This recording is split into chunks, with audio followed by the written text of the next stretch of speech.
हिंदी के महान गजलकार दुष्यंत अपनी एक गजल में लिखते हैं, कहाँ तो तय था चिरागा हर घर के लिए, रोशनी मयस्सर नहीं हो सकी शहर भर के लिए।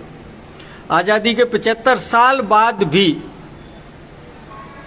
कई जगह आपको ऐसी मिल जाएंगी जहाँ सड़क नहीं है, पीने का शुद्ध पानी नहीं है, बिजली के खंभे नहीं हैं।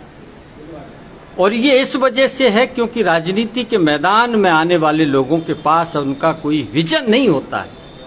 जब तक आपके दिमाग में अपने क्षेत्र के लिए कोई विजन नहीं होगा, कोई दृष्टि नहीं होगी, कोई पक्का इरादा नहीं होगा, तब तक आप अपने क्षेत्र का सर्वांगीण विकास नहीं कर पाओगे। आपकी स्क्रीन पर बसेड़ी विधानसभा से विधायक बनने के लिए मैदान में दावेदारी कर रहे मनोज पहाड़िया सीधे लाइव जुड़े हुए हैं। इनसे इस संवाद को आगे बढ़ाते हुए चर्चा करते हैं कि इनका विजन क्या है अपने क्षेत्र के लिए।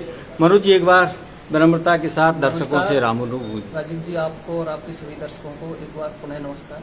बताइए, क्या विजन लेकर के आप मैदान में आए हैं? जी राजीव जी, देखिए, हमारे बसेड़ी विधानसभा में, जैसे मैं पहले भी बता चुका हूँ, भौगोलिक परिस्थितियों की बड़ी समस्या है। एक तरीके से थोड़ा जोर से। सरमथरा क्षेत्र जो है वो आप देखेंगे कि पहाड़ी क्षेत्र है और वहाँ पे खनन का कार्य ज़्यादातर चलता है। खनन का कार्य। तो उस क्षेत्र में स्टोन व्यापार के लिए काफ़ी हद तक बहुत सारी संभावनाएं बहुत ज़्यादा हैं, क्योंकि वो रेड स्टोन के नाम से प्रसिद्ध है। तो मैं चाहूँगा कि वहाँ पे एक रेड स्टोन पार्क जो है वो बने, जिससे क्या है कि वो एक स्टोन के मामले में इंटरनेशनल हब बन जाएगा और वहाँ के पत्थर पे एक अंतर्राष्ट्रीय पहचान मिलेगी और लोगों को रोजगार मिलेगा। और एक वहाँ की समस्या सरमथरा कस्बे की ये रही है कि वो सरमथरा कस्बा जो ज़्यादातर बसा हुआ है वो वन विभाग की भूमि पे बसा हुआ है। अच्छा। तो उसको लेकर के आए दिन विधायक जनप्रतिनिधि क्या करते हैं कि जो लोग उनके विरोध में काम करते हैं उनको वो वन विभाग से नोटिस जारी करा देते हैं कि ये वन विभाग पे बना हुआ है, तो इसको खाली करें, अवैध अतिक्रमण है ऐसे। तो ये समस्या लोगों की है। तो इस समस्या को भी मैं अगर स्थायी समाधान एक सरकार सर्कुलेशन जारी करके और उसको आवासीय भूमि में हम जो करेंगे कि ट्रांसफर हो जाए वो क्षेत्र, आबादी क्षेत्र में वो आ जाए। हाँ। उसके बाद में क्या है, सरमथरा क्षेत्र में एक अनाज मंडी की आवश्यकता है, क्योंकि बसेड़ी और बाड़ी और सरमथरा वहाँ से काफ़ी दूरी पर हैं और करौली सरमथरा से काफ़ी दूरी पर है। तो अनाज मंडी की व्यवस्था सड़क पर ही जिन्स बिकती हुई देखी है मैंने। हाँ, बिल्कुल। तो अनाज मंडी की एक आवश्यकता है। एक वहाँ पे सरकारी रोडवेज की सख्त आवश्यकता है। सरकारी बसों का संचालन इस इलाके में बहुत कम हो पाता है। तो सार्वजनिक परिवहन को बढ़ावा मिले, रोडवेज बस की स्थापना वहाँ पे हो, ये है। और एक मैं बसेड़ी क्षेत्र में पहले भी बता चुका हूँ, किसान सेवा एग्रीकल्चर कॉलेज है, लेकिन किसान सेवा केंद्र नहीं है, क्योंकि किसानों को प्रशिक्षण नहीं मिल पा रहा कि खेती कैसे करें। तो यहाँ जमीन बहुत अच्छी है और किसान खेती के लिए बहुत अपार संभावना है, लेकिन उनको सही तरीके से मोटिवेट नहीं करें, किसानों को हम प्रशिक्षण नहीं देंगे, वो काम कैसे कर पाएंगे। तो उनको एक किसान सेवा केंद्र मिले और प्रशिक्षण केंद्र यहाँ पे किसानों के लिए खुले, जिससे किसानों को हम प्रशिक्षण दे सकें और अच्छे से वो अपना वो कर सकें। एक एग्रीकल्चर का कॉलेज खुल जाए। एग्रीकल्चर कॉलेज है यहाँ पे अपने बसेड़ी में। अच्छा। हाँ, लेकिन वो किसानों के लिए प्रशिक्षण की व्यवस्था वहाँ पे नहीं है। तो हम चाहेंगे कि बसेड़ी मुख्यालय पे, विधानसभा मुख्यालय पे ही हो। उसके बाद में युवाओं के लिए खेल एकेडमी की, क्योंकि यहाँ पे चूँकि पूरे जिले में ये खेल एकेडमी संभाग में ही नहीं है, पूरे संभाग। तो मैं चाहूँगा कि संभाग की एकेडमी खुले और बसेड़ी में खुले। उसके बाद में यहाँ पे कन्या महाविद्यालय की सख्त आवश्यकता है, कन्या महाविद्यालय खुले। उसके बाद में औद्योगिक प्रशिक्षण केंद्र अपन जिसको ITI कॉलेज कहते हैं, उसकी सख्त आवश्यकता है, वहाँ एक सरकारी कॉलेज यहाँ पे खुले। उसके बाद में मैं आपको बताऊं, सरमथरा में पानी के पीने की समस्या, हालांकि भारत सरकार का जो जल जीवन मिशन चल रहा है उसके तहत हमने कई ग्राम पंचायतों वहाँ टंकियों की व्यवस्था की है, हर घर जल नल योजना के तहत। लेकिन बाकी जो फेज 2 में मैं ये करूँगा कि जो पंचायतें बच रही हैं, तो प्रत्येक पंचायत को उसमें जोड़ करके और प्रत्येक गांव तक हम घर तक पीने का पानी, शुद्ध पीने का पानी, साफ सुथरा, ये एक हमारे वो रहेगी।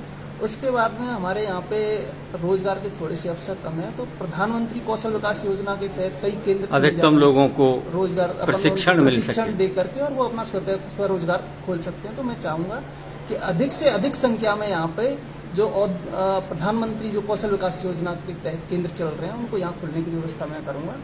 उसके बाद में मैं बताऊँ यहाँ पे उपजिला अस्पताल की सख्त आवश्यकता है। उपजिला अस्पताल यहाँ पे एक अच्छा 100 बेड का हॉस्पिटल हो जिसमें अपन पूरी विधानसभा के लोगों का इलाज कर पाएँ। और जो ग्राम पंचायतें हैं यहाँ से 8-10 किलोमीटर की दूरी पे, वहाँ पे भी हम प्राथमिक स्वास्थ्य केंद्र देने की व्यवस्था करेंगे जिससे कि लोगों को आवागमन में ज़्यादा दिक्कत नहीं हो। उसके बाद में यहाँ पे धार्मिक और पर्यटन स्थलों की बड़ी बदतर स्थिति है। हाँ, स्थिति बहुत ही खराब है। आप देखिए धार्मिक पर्यटन को बढ़ावा मिलना जरूरी है। पर्यटन स्थल यहाँ पे दमोह है, टपका की पो है, ऐसे कई झरने हैं जो इस धौलपुर की पहचान है, लेकिन उनके लिए क्या है, हम डेवलपमेंट नहीं है, आधुनिक सुविधाएं वहाँ पे लोग आसानी आवागमन की सुविधाएं वहाँ तक नहीं हो पाती, वहाँ पहुँच नहीं पा रहे, तो अपन इस पर्यटन के क्षेत्र को वो नहीं दे पाएंगे, बढ़ावा नहीं दे पा रहे। तो मैं चाहूँगा कि जो धार्मिक क्षेत्र हैं जैसे बिसिंगिर धाम है, भूतेश्वर है, उसके बाद रमदा क्षेत्र है, महाकालेश्वर का मंदिर है, सरमथरा, ऐसे क्षेत्रों का हम विकास करेंगे जिससे धार्मिक और पर्यटन क्षेत्र में भी विकास कर सकें और रोजगार के अवसर मिल सकें। उसके बाद मैं बताऊं आपको, राष्ट्रीय राजमार्ग जो था 2016 में घोषणा की नितिन गडकरी ने, उसके बाद में उस पर कोई कार्रवाई नहीं हुई। और उसका मैं बताऊं बसेड़ी विधानसभा में उसका ज़्यादातर हिस्सा गुजरेगा, जहाँ से वो एंटर करेगा जारगा मंडल में, जारगा बसेड़ी नादनपुर मासलपुर होते हुए निकलेगा, वो करौली तक, करौली और जो 11 भी है नेशनल हाईवे 11 उसमें टच करेगा। तो उस हाईवे को बनने से क्या हुआ, आगरा जाने की दूरी बहुत कम हो जाएगी, दूरी क्या, समय कम हो जाएगा जाने का।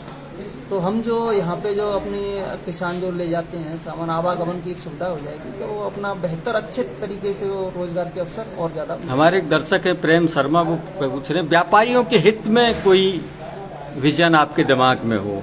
देखिए, व्यापारियों के लिए क्या है, यहाँ पे एसोसिएशन जो हैं व्यापारियों के, वो इतनी सक्रिय नहीं है कि वो व्यापारियों की आवाज़ को उठा पाए। यहाँ पे क्या है, लोग जनप्रतिनिधियों के दबाव में आ जाते हैं, और जो एक रजिस्ट्रेशन होता है समितियों का, वो समितियों का रजिस्ट्रेशन नहीं करा पाए वो लोग अभी तक। अगर वो सही तरीके से रजिस्ट्रेशन बना के समिति बनाएं, और समिति में एक व्यक्ति बार्गेनिंग कर सकता है लेकिन 10 व्यक्ति करेंगे, तो वहाँ समझौता नहीं हो पाएगा, तो बाद में व्यापारियों की अच्छे तरीके से ऊपर पहुँच पाएंगे और उस पर हम जो है योजना बना पाएंगे बेहतर ढंग से। व्यापारियों के लिए भी निश्चित योजना बनेगी। हाँ, जरूरी है, क्योंकि व्यापार तो सबसे प्राथमिक है।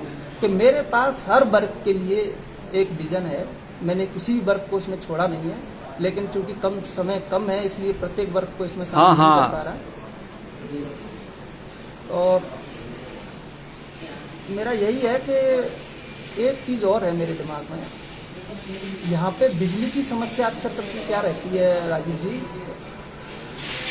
जेईएन और एईएन जो होते हैं वो लोकल विधायक हो, प्रधान हो या सरपंच हो, उनके दबाव में आकर के क्या है, बिजली उनके गांव के लिए ट्रांसफ़र कर देते हैं, दूसरों को कम मिल पाती है, बिजली की आपूर्ति सही ढंग से नहीं हो पाती। तो हम इस चीज़ को बिजली विभाग पे यूनिटों की जो वो है अपना जो है वो वर्कलोड उसको कम करके हम यहाँ पे गर्मी क्योंकि चूँकि बहुत ज़्यादा पड़ती है, पहाड़ी इलाका है, तो अच्छे ऊर्जा और सोलर पैनल की ऊर्जा के वो व्यवस्था सोलर ऊर्जा के काफ़ी संभावना है। तो हम यहाँ पे गवर्नमेंट के सरकारी अनुदान के तहत यहाँ पे एक सोलर पार्क की स्थापना भी कर सकते हैं, जिससे बहुत हद तक एक क्षेत्र की समस्या को हल किया जा सकता है बिजली विभाग के। साथियों, मुनव्वर राणा कहते हैं, मैंने रोते हुए पीछे से किसी दिन आंसू मुद्दतों माँ के आंचल से पहुँच दिए थे, मुद्दतों तक माँ ने